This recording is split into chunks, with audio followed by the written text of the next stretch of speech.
అందరికీ నమస్కారములు. ఈరోజు ఒక కథ చెప్తాను వినండి. పంజరంలో బంధించిన ఒక చిన్న పక్షి చివరికి ఆ ఇంటి వారందరి ప్రాణాలు ఎలా కాపాడిందో తెలుసా?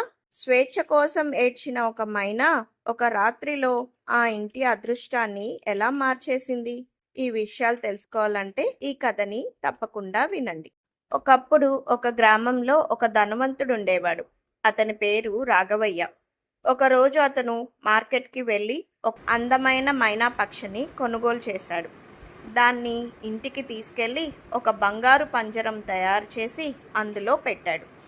రుచికరమైన పండ్లు, తిండి పదార్థాలు పెట్టి ఎంతో జాగ్రత్తగా చూసుకునేవాడు. ఒకరోజు ఆ మైనా పక్షి ఇలా మాట్లాడింది.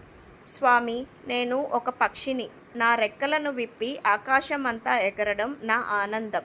ఇంత చిన్న పంజరంలో నన్ను బంధించడం మీకు న్యాయమా? నన్ను వదిలేయండి. నేనెక్కడికి పారిపోను. మీ దగ్గరే తిరుగుతాను అని అనింది. కానీ రాఘవయ్య దాని మాటలు నమ్మలేదు. నేను నిన్ను చాలా డబ్బు పెట్టి కొన్నాను. నువ్వు పారిపోవని ఎలా నమ్మాలి అని అన్నారు. ఆ మైనా బాధతో మౌనంగా మారింది. తినకుండా, మాట్లాడకుండా రోజంతా ఆకాశంలో ఎగురుతున్న ఇతర పక్షులను చూస్తూ బాధపడుతూ ఉండేది.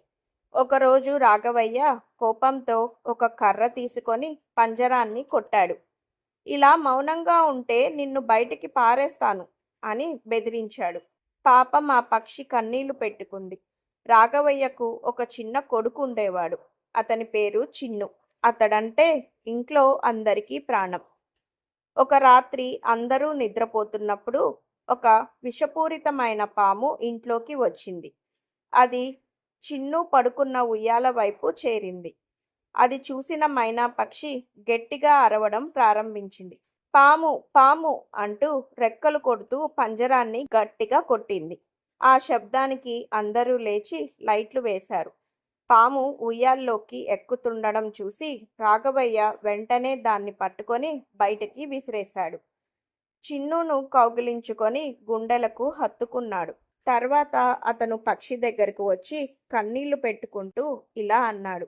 నేను నిన్ను ఎంతో బాధ పెట్టాను, కొట్టాను, ద్వేషించాను. అయినా నువ్వు నా బిడ్డ ప్రాణం కాపాడావు. నీ సహాయం నేనెప్పటికీ మర్చిపోను అని చెప్పి పంజరం తలుపు తెరిచాడు. ఇప్పుడు నువ్వు స్వేచ్ఛగా ఎక్కడికైనా ఎగిరిపో అని అన్నాడు.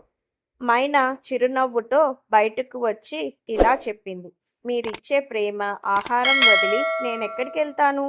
నాకు కావలసింది ఒక్కటే, స్వేచ్ఛ అని చెప్పి చిన్ను భుజంపై కూర్చుంది. ఇకపై ఆ మైనా ఆ ఇంట్లో స్వేచ్ఛగా ఎగురుతూ ఆనందంగా జీవిస్తుంది. ఆ రోజు నుండి ఆ ఇంట్లో స్వేచ్ఛగా ఎగురుతూ ఉండేది. చిన్ను ఎక్కడికైనా వెళ్తే అది కూడా వెంటనే వెళ్ళేది. ఇద్దరూ మంచి స్నేహితులయ్యారు. ఒకరోజు చిన్ను తోటలో ఆడుకుంటూ ఉండగా ఒక చిన్న గుంట దగ్గరికి వెళ్ళాడు. ఆ గుంట లోతుగా ఉందని అతనికి తెలియదు. కాళ్ళు జారి పడిపోతున్నప్పుడు మైనా వెంటనే గమనించి చిన్ను జాగ్రత్త అని గట్టిగా కేక వేసింది. ఆ శబ్దానికి చిన్ను కాసేపు ఆగిపోయాడు. అప్పుడు అతని తండ్రి రాఘవయ్య పరిగెత్తుకుంటూ వచ్చి చిన్నుని పట్టుకున్నాడు. మళ్ళీ నువ్వే నా బిడ్డను కాపాడావు అని ఆనందంతో అన్నాడు. ఇలా మైనా పక్షి ఆ ఇంటి సభ్యురాలుగా మారిపోయింది. కొన్ని రోజుల తర్వాత గ్రామంలో ఒక పెద్ద ఉత్సవం జరిగింది. చాలామంది వచ్చారు. ఒక వేటగాడు కూడా అక్కడికి వచ్చాడు. అతను మైనాను చూసి ఆశపడ్డాడు. ఇంత అందమైన పక్షి, దీన్ని పట్టుకుంటే మంచి డబ్బులొస్తాయి అని అనుకున్నాడు. ఒకరోజు రాత్రి అతను దొంగలా ఇంటికి వచ్చి మైనాను పట్టుకోవడానికి ప్రయత్నించాడు.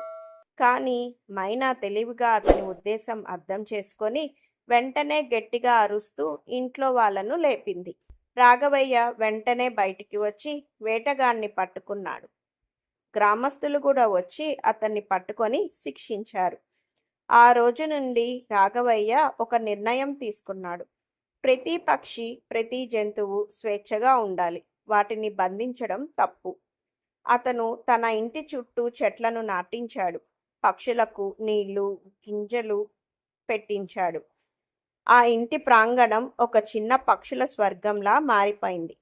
మైనా కూడా ఆనందంగా ఆకాశంలో ఎగురుతూ మళ్ళీ తిరిగి చిన్ను భుజంపైకి వచ్చి కూర్చునేది.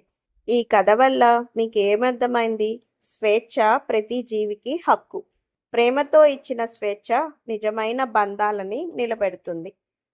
ఈ కథ మీకు నచ్చినట్టయితే లైక్ చేయండి, మరొకరికి షేర్ చేయండి. ఇలాంటి మరెన్నో కథలు వినాలనుకుంటే మా ఛానల్ని సబ్స్క్రైబ్ చేసుకోండి. ధన్యవాదాలు.